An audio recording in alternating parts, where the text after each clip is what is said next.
Hablemos de Risaralda.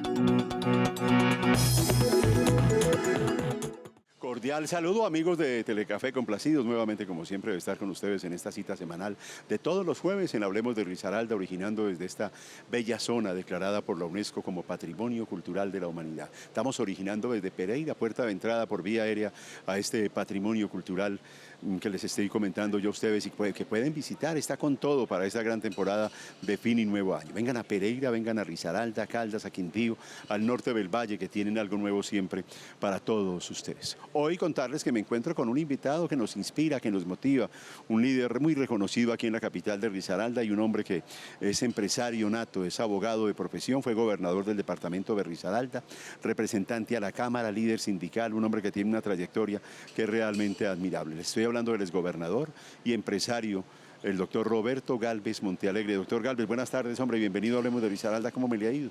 Fabio, muy bien, excelentemente bien, y a usted mil gracias por la generosidad de invitarme a compartir con usted y con la audiencia, que sé que es muy numerosa, no solamente en el departamento de Risaralda, el eje cafetero, sino en otros departamentos. Qué bueno, doctor. Lo hemos traído porque usted es una voz de ánimo y de aliento en medio de esta situación que vive el país y que viven especialmente los empresarios. Doctor Roberto, un poquito de su trayectoria para la gente joven que nos está viendo hoy acá, que es una trayectoria bien valiosa. Usted es oriundo de Dos Quebradas, pero cuéntanos un poquito ese paso a paso que ha vivido para llegar hasta donde está hoy. No, la verdad, yo soy pereirano raizal. Sí. Nací paradójicamente a escasos 30 metros de donde hoy en día es la gobernación de Risaralda. Esto allá era unas casas de inquilinato y yo nací en la parte más baja de ese inquilinato, porque las construcciones iban a tocar el fondo de la tierra. Sí. Yo digo a veces que yo nací en las entrañas de la pobreza y la humildad, y eso es literalmente cierto. Esa vivienda donde yo vivía estaba prácticamente 3 pisos de la calle 19 con carrera 14 y 15. Pues ahí vine yo a este mundo y ¿Una familia de cuántos hermanos? De 8 hermanos. Yo soy el varón mayor, con mucha responsabilidad, porque pues en medio de tanta pobreza era muy difícil sostener una familia. Desde muy pequeño comencé mis emprendimientos. Yo a los 8 años, Fabio, ya empecé a vender buñuelos con jaleas en las calles, cuando eso no había tanta maldad como la que existe hoy en día. Los padres lo soltaban a uno a la calle a rebuscarse. Fui vendedor ambulante, lustrabota, inclusive en un momento diversifiqué. Cuando estaba mala la venta de buñuelos, llevaba maletas y ilustraba.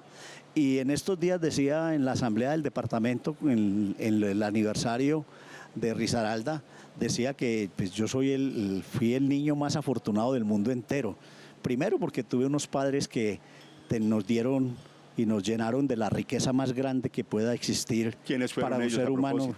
Mi mamá, una ama de casa, pues qué más podía hacer para poder mantener 8 muchachos, y mi papá, que era un vendedor ambulante, y nos dieron amor por cascadas infinitas.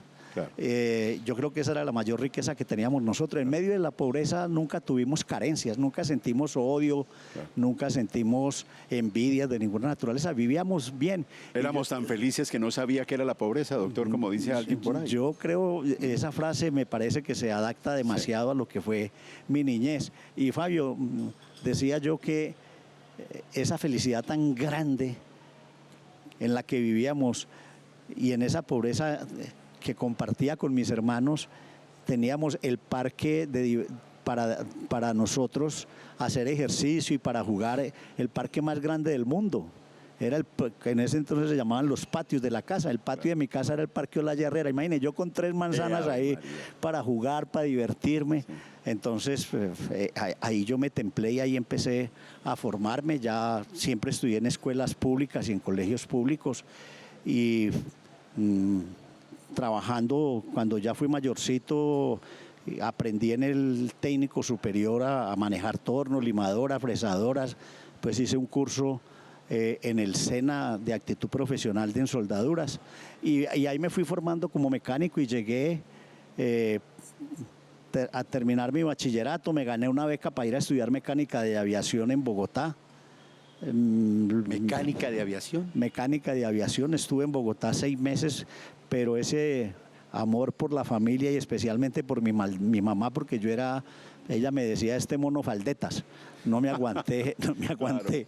estar en Bogotá solo y me tocó volverme y empecé un peregrinar por empresas hasta que terminé en una empresa muy importante en Dos Quebradas, donde ingresé como mecánico y empecé allí mi vida de liderazgo, mi vida sindical.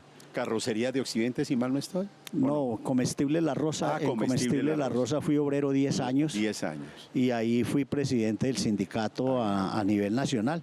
Y ahí fue donde empecé a forjarme como líder. Fabio, yo tengo 2 anécdotas muy importantes que cuento a veces porque uno en la vida necesita disparadores. Dicen que hasta las águilas necesitan un soplo para poder volar. Y esos disparadores para mí fue primero la muerte de mi papá. Yo tenía 15 años, mi papá murió y me llamó en el lecho de enfermo después de una penuria de casi 6 meses y me puso una responsabilidad muy grande. Me dijo, esta anécdota ya lo he contado varias veces, me dijo, hijo, usted tiene que hacerse cargo de la familia. Y yo le dije, papá, ¿cómo me va a poner una responsabilidad de esas tan grandes? Y yo soy apenas un muchacho de 15, 16 años. Y me dijo, estrechándome las manos con una fuerza infinita, claro, me dijo, hijo, yo sé que usted puede. Y me repitió 3 veces, hijo, yo sé que usted puede. Roberto, yo sé que usted puede. Y me fue soltando la mano y yo sentí que mi papá se me fue, claro, se me fue, pero me dejó ese reto tan tenaz. Y ese fue pues el primer disparador. Luego cuando entré a La Rosa me hicieron los exámenes y los exámenes psicológicos. Yo recuerdo que el director de Relaciones Industriales me dijo, mire, los exámenes, el psicólogo dice que usted reúne las condiciones y requisitos mínimos y necesarios para ser líder. Y dije, líder yo, un tímido como yo. Y ese fue un reto y por eso me metí al sindicato y fui su presidente. Y luego ya es una historia más reciente y más conocida. Claro. ¿Cuántos años en La Rosa? 10 años trabajé en La Rosa, ahí me hice profesional. Claro. Trabajaba y estudiaba de noche en la Universidad Libre como abogado. Hágame el favor. ¿Egresado en qué año, doctor? Yo egresé en 1999.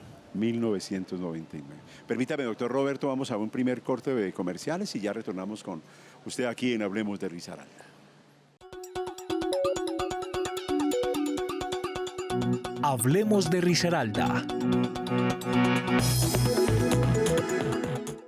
Continuamos, amigos de Telecafé, en Hablemos de Risaralda, originando desde estas bellas y cómodas instalaciones que tiene el Movis Hotel de Pereira, uno de los imperdibles en materia de alojamiento que tiene nuestro paisaje cultural cafetero. Estamos hablando con un hombre que nos inspira, que nos motiva, que su hoja de vida nos debe reconfortar y nos debe invitar a crecer en medio de las dificultades que estamos viviendo hoy. Él es gobernador de Risaralda, empresario, es el empresario propietario de la empresa Buscar de Colombia, al lado de su familia, esta empresa que hace los buses articulados en esta zona del país. Doctor Roberto, nos estaba comentando usted ahora que estudió Derecho con muchas dificultades, se hizo a pulso y salió en el año 1999. ¿Y cómo se mete usted a la política? ¿O qué más vino para usted? Perdona, Fabio, fue en 1989. Ya estas calendas se le van olvidando a uno las fechas. Sí, señor. No, yo monté una oficina de abogados en medio del romanticismo ideológico. Montamos una oficina de abogados con 3 compañeros, oficina de abogados al servicio de los trabajadores. Casi me muero de hambre porque teníamos que subsidiar a los trabajadores. Ya me tocó a mí entonces llevar mercado a mi familia, empezar a educar a mis hijos y entonces dije yo no me puedo quedar en este espacio, tengo que buscar una especie de ascensor social y empecé a hacer política en Dos Quebradas. Fui concejal en Dos Quebradas durante 3 periodos, luego pasé a ser secretario de gobierno del departamento durante 2 periodos. ¿Quién era el gobernador? Primero un prohombre, Germán Gaviria Vélez, y luego a Germán Gaviria le recibió el doctor Ricardo Ilián Botero. Sí. Qué tiempos, qué nostalgias de esas épocas, por Dios bendito, cuando se ocupaban estos cargos públicos más por hacer un apoyo a la ciudad, más por civismo que por otra causa. y luego de ahí salí a la Cámara de Representantes, allá estuve durante 2 periodos, y la verdad es que cuando estaba en la Cámara tomé la decisión de retirarme de la política. Se dio el fenómeno político de las gobernaciones populares, y yo aspiré a ser el primer gobernador popular de Risaralda, y yo creo que encabalgando en la esperanza y en el sueño de la gente humilde de este departamento logré llegar a ser el primer gobernador. De resto yo creo que no, que por mi condición de humildad jamás hubiese podido llegar a esta alta dignidad, y evidentemente ahí terminó mi periplo político. No volví a hacer política como proyecto de vida. Me gusta la política, apoyo a algunos políticos que tienen un sentimiento y unos valores y principios como los que yo durante el transcurso de mi vida y con la influencia de mis padres logré honrar, pero no volví a participar en actividades. Doctor Roberto, vale la pena y rendirle un homenaje a usted y a sus homólogos de aquella época, la doctora Pilar Villegas de Hoyos y al doctor Mario Gómez, gobernadores de Caldas y Quindío respectivamente, porque dejaron ustedes una huella indeleble de integración regional, un cordón umbilical que se llama Autopista del Café y un cordón umbilical comunicacional que es este mismo que estamos utilizando, nuestro canal de Telecafé, ¿no? ¿Qué tal esas cestas que ustedes lograron como gobernadores? No, Fabio, no me haga recordar cosas bellas. Sí. Con una sola anécdota le puedo decir qué significó esa integración de los 3 gobernadores. Nosotros decíamos que había que volverle a poner alas a la mariposa verde, que teníamos que volver a que estos 3 departamentos volaran en el concierto nacional y fueran reconocidos como un territorio de desarrollo, de progreso, de bienestar. Y acordamos una serie de proyectos de interés común, y recuerdo que una vez en Norcasia, con el presidente Gaviria a bordo, estando los 3 gobernadores colocando la primera piedra para la central hidroeléctrica de La Miel. Con el señor Hernando Uribe, que fue su jefe de prensa, sí, señor. si mal no recuerdo. El doctor César Gaviria en su discurso dijo: en el alero de la integración nace La Miel nuevamente. Sí, señor. Y acordamos que había que sacar a Telecafé adelante porque ese era el símbolo de la integración. Es que no solamente el símbolo de la integración, sino que legitima la identidad de esta tierra. Uno de los grandes problemas que tienen las sociedades hoy en día es que le están haciendo perder su propia identidad. Y Telecafé y estos medios de comunicación sirven para eso precisamente, para rescatar la identidad y tener propósitos comunes. Acordamos también hacer la doble calzada Manizales, Pereira, Armenia. A mí me decía, que luego se llamó Autopistas del Café, que ¿no? luego se llamó Autopistas del Café. Sí, señor. Nosotros en Risaralda dijimos que queríamos convertirnos en el gran centro comercial del occidente colombiano. Recibimos ese apoyo de los gobernadores, y el Quindío con Mario Gómez dijo que él se proponía hacer de Quindío un departamento turístico. A mí me criticaron mucho en ese entonces porque que cómo era posible que yo acompañara a Caldas en unos proyectos, al Quindío, y que nosotros éramos como muy pálidos para pedir. Y yo le dije: mire, el día que tengamos esa autopista y de Manizales puedan venir a Pereira en 1 hora o de Armenia en 40 minutos, tenga la absoluta seguridad que si llegan aquí las grandes cadenas comerciales, como evidentemente llegaron posteriormente, vamos a tener inundado a Pereira de manizaleños y de personas de Armenia que no solamente vienen a recrearse aquí, sino que vienen también a satisfacer muchas de sus necesidades comerciales. Y le quiero contar algo, sí, Fabio. Esto nos llevó a que montáramos en la Universidad Libre la Facultad de Ingeniería Comercial, porque estos grandes centros comerciales iban a necesitar quien administrara, quien generara esos procesos de cambio mental para poder hacer de estos centros comerciales y de estas grandes cadenas nacionales, poder hacerlas a través del conocimiento, hacer las empresas fuertes y viables y sostenibles. Doctor Roberto, me dicen que vamos a un último corte de comerciales y ya retornamos con usted aquí en la parte final de Hablemos de Risaralda. Hablemos de Risaralda. Estamos en la parte final de nuestro programa Hablemos de Risaralda con un invitado muy especial, el exgobernador de Risaralda, empresario Roberto Gálvez Montealegre. Doctor Gálvez, usted es miembro de la Junta Directiva de la ANDI Seccional Quindío Risaralda. En medio de esta pandemia, de estos subes y bajas, ¿cómo ha visto esta recuperación, esta reactivación económica? ¿Si se está dando de manera esperada? ¿Qué aprendizaje les ha dejado a ustedes, los empresarios, una situación como la que hemos vivido? No, los últimos datos del DANE demuestran que el país está creciendo. Hay unos sectores que van mucho más rápido que otros. Hay sectores que no han podido arrancar o despegar. Sectores que se quedaron. Fueron cerca, tengo entendido, de 2 millones de microempresas que desaparecieron en la pandemia, y eso es una catástrofe nacional y mundial. Lo que más me preocupa a mí es que la cancha sigue desequilibrada, Fabio, se desequilibró más la cancha. La pobreza aumentó. Lamentablemente este es un país muy desigual, muy excluyente. Somos la el brecha segundo de pobreza país. se aumentó más, ¿no? Somos el segundo país donde hay más concentración de ricos que en todo el continente. Somos de los países más pobres de Latinoamérica al lado de Haití. No nos supera sino Haití.